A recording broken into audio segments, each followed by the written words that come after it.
जो आधी आबादी, अरे भाई खत्म करो तो तब न यार, खत्म करो। आधी आबादी महिला समूह के लिए हमने कहा, महागठबंधन ने निर्णय लिया है महिलाओं के लिए, आधी आबादी के लिए 2500 रुपया, बूढ़ा बूढ़ी के लिए 18,000 का साल। ये आत्मनिर्भर गांव बनाने के लिए नहीं, आत्मनिर्भर घर बनाने का संकल्प है। और आत्मनिर्भर जब घर बनेगा तभी आत्मनिर्भर भारत का सपना साकार होगा। महिलाओं के साथ साथ युवाओं का भी ख्याल किया गया है। प्रत्येक परिवार में नौकरी का सवाल। हमारी महिला यहां बैठी है, नीतीश कुमार जी ने मात्र 20 वर्षों में 19,000 रुपया दिया है, लेकिन महागठबंधन 1 साल के अंदर में 30,000 रुपया देने का काम करेगा। क्योंकि आदरणीय राहुल गांधी जी यहां पहुंच चुके हैं, इन्हें और अन्य जगह जाना है।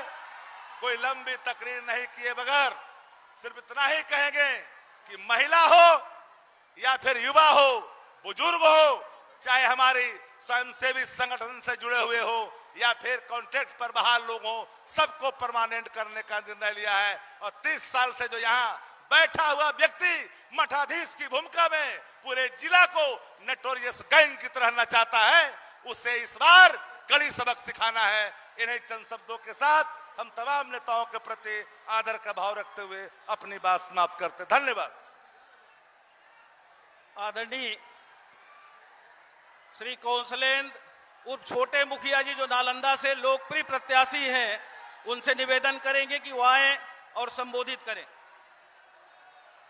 सबसे पहले बिहार का युवा रोजगार नहीं पा सकता है, जॉब नहीं पा सकता है, मगर पूरे देश में मजदूरी कर सकता है।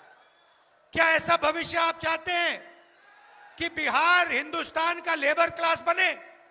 आप ये चाहते हो अपने लिए कि आप पूरे देश में जाओ, हर प्रदेश में जाओ और मजदूरी करो? ऐसा बिहार चाहते हो? नहीं, ये हमें नहीं चाहिए। हमें वो पुराना नालंदा वाला शिक्षा के सेंटर वाला बिहार चाहिए,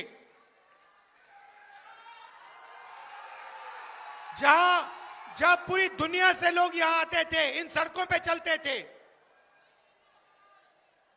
शिक्षा के लिए। वो बिहार हमें चाहिए। आप देखिए, ये आपने फोन पकड़ रखे हैं, इसके पीछे देखिए, इसके पीछे लिखा है मेड इन चाइना। लिखा है नहीं लिखा है? हम चाहते हैं कि एक ऐसा दिन आए जब इसके पीछे लिखा हो made in Bihar, made in Nalanda. और यहां नालंदा में, बिहार में आपके युवाओं को उन फैक्ट्रियों में रोजगार मिले। हम चाहते हैं कि चाइना का युवा मेड इन बिहार का टेलीफोन, मेड इन बिहार का कैमरा, मेड इन बिहार की टी शर्ट खरीदे और फिर अपने आप से पूछे, भैया ये बिहार, ये नालंदा, क्या नालंदा कहां है, मैं जाके देखना चाहता हूं। नरेंद्र मोदी नहीं कर सकते। देखिए, आदमी में दम होना चाहिए। अगर कुछ करना है तो आदमी में दम होना चाहिए। वो अमेरिका का राष्ट्रपति है, उसने 50 बार हिंदुस्तान के प्रधानमंत्री का अपमान किया है। 50 बार 50 बार उसने कहा है कि नरेंद्र मोदी को मैंने एक फोन कॉल मारा और उससे कहा कि ऑपरेशन सिंदूर बंद करो, और 2 दिन के अंदर नरेंद्र मोदी ने सर झुकाकर ऑपरेशन सिंदूर बंद कर दिया। यह अमेरिका के राष्ट्रपति बोल रहा है। अमेरिका के राष्ट्रपति ने बोला है कि 7 हवाई जहाज गिरे हैं, और नरेंद्र मोदी में इतना दम नहीं है, इतना दम नहीं है कि वो एक बार बोल दे कि अमेरिका का राष्ट्रपति झूठ बोल रहा है। इतना दम नहीं है उसमें, और छुप रहा है। उसको अमेरिका जाना था, अमेरिका में डोनाल्ड ट्रंप से मिलना था, मगर डर गए हैं, वो जा नहीं रहे वहां, और इधर वोट चोरी कर रहे हैं 24 घंटा। वोट चोरी क्यों करते हैं? महाराष्ट्र में वोट चोरी क्यों की? हरियाणा में वोट चोरी क्यों की? क्योंकि वो आपकी आवाज से डरते हैं। बिहार की जनता, हरियाणा की जनता, महाराष्ट्र की जनता की आवाज से डरते हैं। ये सच्चाई है। आप देखिए 1971 के युद्ध में, आप याद रखिए जो यहां पे बुजुर्ग लोग हैं, 1971 में बांग्लादेश लड़ाई में अमेरिका ने अपना एयरक्राफ्ट कैरियर भेजा। 7th फ्लीट थी उनकी, उन्होंने अपनी नेवी भेजी हिंदुस्तान को धमकाने के लिए, डराने के लिए। इंदिरा गांधी जी प्रधानमंत्री थी, उन्होंने कहा आपकी नेवी से हम नहीं डरते, आपको जो करना है करो, हमें जो करना है हम करेंगे। ऐसे प्रधानमंत्री होते हैं। वो महिला थी, इंदिरा गांधी जी महिला थी, मगर इस मर्द से ज्यादा दम उस महिला में थी। नरेंद्र मोदी जी डरपोक हैं, मैं आपको बता रहा हूं। ना उनका विजन है, ना वो अमेरिका के राष्ट्रपति के सामने खड़े हो सकते हैं। ये सच्चाई है।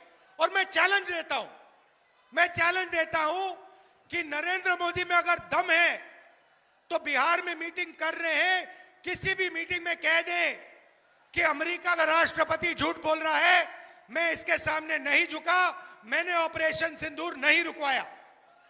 मैं चैलेंज करता हूं कि नरेंद्र मोदी जी बिहार के युवाओं को यह कह दे, नहीं कर सकते। और उल्टा वोट चोरी करके अंबेडकर जी के संविधान को रद्द करने में लगे हुए हैं।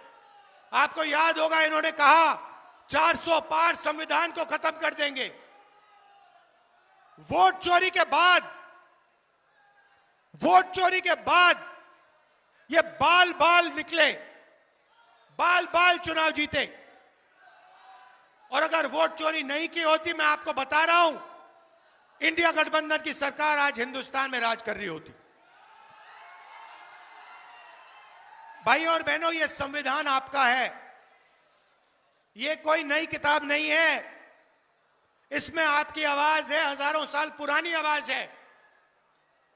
इसमें हिंदुस्तान के जो महापुरुष हैं, अंबेडकर जी, गांधी जी, बुद्ध भगवान, नारायण गुरु, फूले जी, इनकी आवाज है। इसको ये खत्म करना चाहते हैं आरएसएस के लोग। और नरेंद्र मोदी जी संविधान नहीं चाहते हैं, वो इसको खत्म करना चाहते हैं। हिंदुस्तान की सारी संस्थाएं जो हैं, वो आपसे छीनना चाहते हैं। और वो वही समय लाना चाहते हैं जो पहले था, आजादी से पहले, जो जहां कोई इलेक्शन नहीं होते थे, राजा महाराजा निर्णय लेते थे, जो करना चाहते थे करते थे। उनको किसी की जमीन अच्छी लगी तो जमीन ले ली। वैसा हिंदुस्तान चाहते हैं।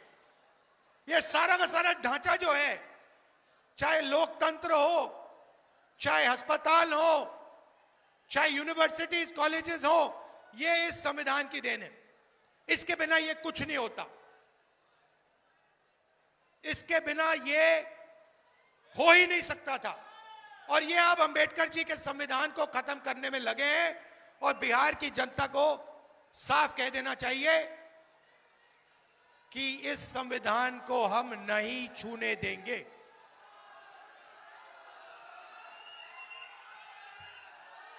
भाइयों और बहनों,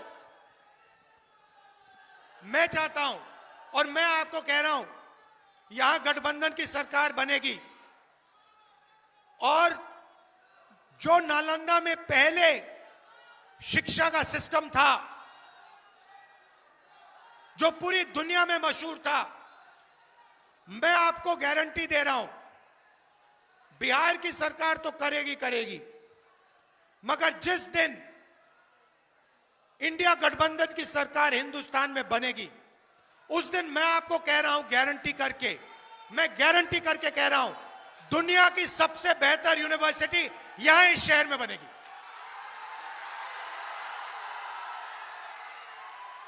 और हम एक चिन्ह बनाएंगे पूरी दुनिया के लिए कि बिहार शिक्षा का सेंटर है, नालंदा शिक्षा का सेंटर था और एक बार फिर नालंदा शिक्षा का और रोजगार का सेंटर बनेगा।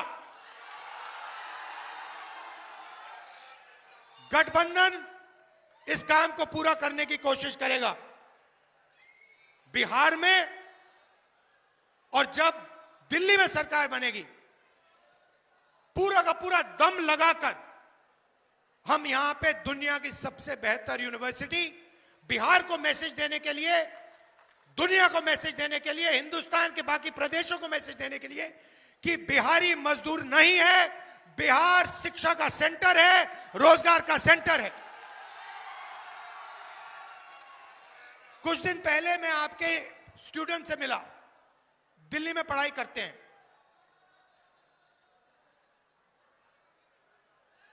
इतने होशियार, इतने इंटेलिजेंट, इतनी एनर्जी थी उनमें, समझ थी।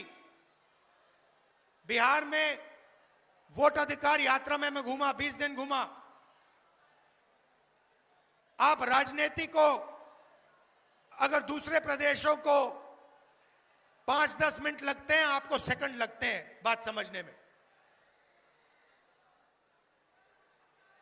आपकी समझ बहुत गहरी है, आप में कोई कमी नहीं है, बस आपकी सरकार आपके लिए काम नहीं करती है, आपकी आवाज नहीं सुनती है और आपके साथ मिलकर बिहार को बनाने का काम नहीं करती है। गठबंधन की सरकार बनेगी और मैं आपको एक और गारंटी देता हूं, जो गठबंधन दे रहा है, महागठबंधन की गारंटी है कि जो सरकार बनेगी बिहार में, वो हर जात की सरकार होगी, हर धर्म की सरकार होगी। उसमें